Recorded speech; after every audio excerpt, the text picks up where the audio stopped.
On today's GSC adventure, the 54 is going to get the throttle stop corrected, and that way my pedal action is right, and it's going to get a full-blown oil change. The filter's been on it since I was 16. I just turned 30 2 weeks ago.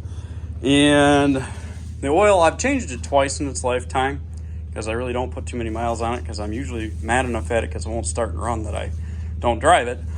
But now that I've got this new Edelbrock carb on and it starts every time, I'm a little less angry at the truck. And as we can see, it's a little dusty and dirty and looks absolutely terrible. So I'm going to see what I can do to get an oil change done on this and see about getting the tires pumped up the way they're supposed to be, get this throttle stop adjusted, and see how it drives down the road. So I'm using my brother's garage. Thanks for letting me bum it. If only we had a big ass air compressor that's been in the barn for 15 years. Look at that. I got a way to pump my tires up. So Dad's 54 Suburban chassis is in my garage still, and it's only a little one and a half car, so I figured I'd drive this down from the farm to my brother's and make this happen. Far, 800 feet. Yeah, 800 feet is a long way to go with this thing sometimes. So I'm going to start working, see where we get, and you guys can follow along. The old oil is drained. It's a Napa 1060 on the old 327. And as you can all see, this truck is on an S10 chassis. And it does fit meh, so-so. But it was supposed to be an NV3500, but it turned out it's a Getrag 4-speed. Same dimensional transmission, so I'll swap to my overdrive trains at some point here. And I need to finish my exhaust hangers yet, but oil's out. It's pretty nasty because that carb flooded over and pumped it right into the intake side of the engine. So now I get to crawl up on top and start getting new oil in it. Well, just over 5 quarts of fresh 10W30 in it and some Lucas oil stabilizer. I've got 25 pounds of oil pressure at idle, and it runs about 50 when it's at half throttle. So I'd say that this is in pretty good shape so far. Fresh filters on, and it's ready to rip and rock and roll. So I'm gonna go ahead and keep doing my once over here. That's my favorite feature currently. And work on getting this whole throttle stop thing figured out, because it's currently, as you can see, I got quite a bit of slop here. So I need to reform the end of this pedal, and I bought some cable stops.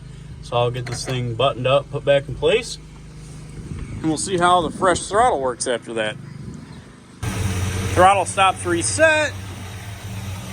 Fuel pressure is checked. I made my nice bracket back to keep my line in place here. Got my turn signal wiring buttoned back up under the front fascia here. And we're making a little bit of progress here on the OG. I gotta clean the rest of the interior out here. And that's much better. Throttle works good. And we'll be ready for a clean out and test drive. Little by little here with the old 54 Chevy truck.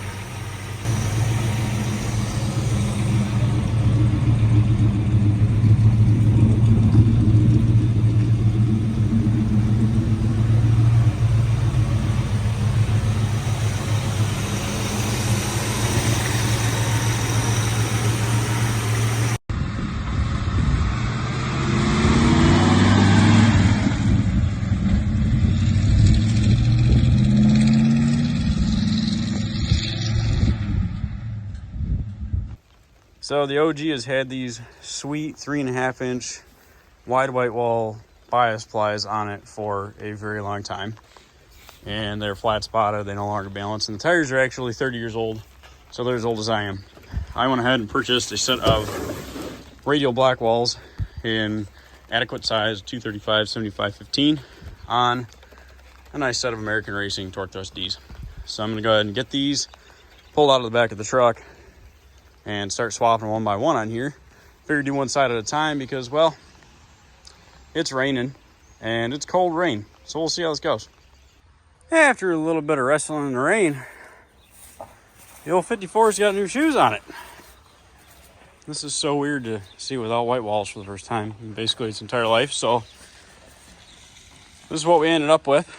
It's 235 75 R15 Cooper tires on it with a set of 15 by 7 American racing wheel with 5 by 4 3/4 bolt pattern, and it's a negative 3.25 offset. I have to check, but they look pretty good. I've got 2-inch spacers on the front and on the rear of this truck. It's on an S10 chassis, so I'd say these look pretty good, and I really can't complain. So now what I got to figure out is, does it have enough clearance to get on the road? Because I've always had tires that are a little tight here on the fenders, and it's not quite touching, but it's close enough that it's kind of making me wonder if I shouldn't build a brace that goes from the chassis to the back corner of the fender like a stock frame, and move these out just a little bit, because yep, they're a little tight. Other than that,